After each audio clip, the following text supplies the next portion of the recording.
Hi, my name is Elena Hauser, and I am the youth representative on your council this year. So when Beth first asked me to do a devotion, I at first wasn't really sure what I wanted to focus on.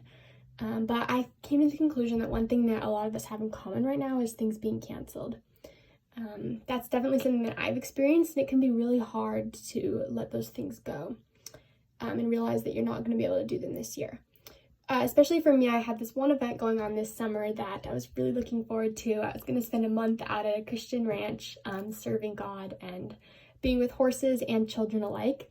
Unfortunately, that was canceled for me, and I was really bummed out about it. But the leader of this camp, when she contacted me and my fellow youth that were going to be doing this, she brought up a Bible verse and talked about something that I think really put things in perspective for me and made me feel a lot better. So this part of Leviticus is occurring while Moses is on Mount Sinai. And I'm going to read you a couple of verses in Leviticus 25. So the beginning of this chapter starts with the Sabbath year. The Lord said to Moses at Mount Sinai, "Speak to the Israelites and say to them, when you enter the land I am going to give you, the land itself must observe a Sabbath to the Lord. For 6 years sow your fields, and for 6 years prune your vineyards and gather their crops. But on the 7th year, the land is to have a year of Sabbath rest, a Sabbath to the Lord. Do not sow your fields or prune your vineyards. Do not reap what grows of itself or harvest the grapes of your untended vines. The land is to have a year of rest. Whatever the land yields during the Sabbath year will be food for you." So I think that this year of Sabbath is a very interesting concept. Obviously, this isn't something that we actively take anymore, a whole year of rest. But I think it's something that can still, in some ways, apply to us. So in verse 20, it is written, "You may ask, what will we eat in the 7th year if we do not plant or harvest our crops?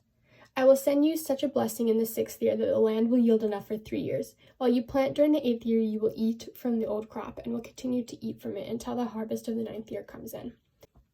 I think that this is especially relevant because God is asking Moses and the Israelites to do something that might be kind of scary for them and that requires a lot of trust because God is asking them to trust that He will provide for them during this year that they are not harvesting and they're not planting. And I think that it's interesting because God isn't just saying, "I have this thing that I am asking you to do, now you need to go do it, good luck." God is providing for them and He is working with them through this time. He says that I will bless you in your 6th year and send you enough to pull you through. And so I think that this really represents how even in our hard times, God is here for us and He's not just going to He's not just going to leave us to run the show on our own. He's here to support us even when things might seem scary or out of control. So I think that's really something important to keep in mind during these times is that God is with us and is here for us to support us through this year. The second section that my youth leader from this camp went over with us, also in Leviticus 25, was the idea of a year of Jubilee. So written in Leviticus, it says, verse 8, "Count off 7 Sabbath years, 7 times 7 years, so that the 7th Sabbath years amount to a period of 49 years. Then have the trumpets sounded everywhere on the 10th day of the 7th month. On the Day of Atonement, sound the trumpet throughout your land.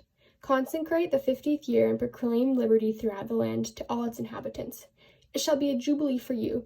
Each of you is to return to your family and property to your own clan." So once again, in modern times, the year of Jubilee isn't necessarily something that we follow anymore, 50 years. But I think that the Jubilee year was very special because if you think about it, every 50 years is something that happens once, maybe twice in somebody's lifetime, and it's a time that was really meant to be holy and special.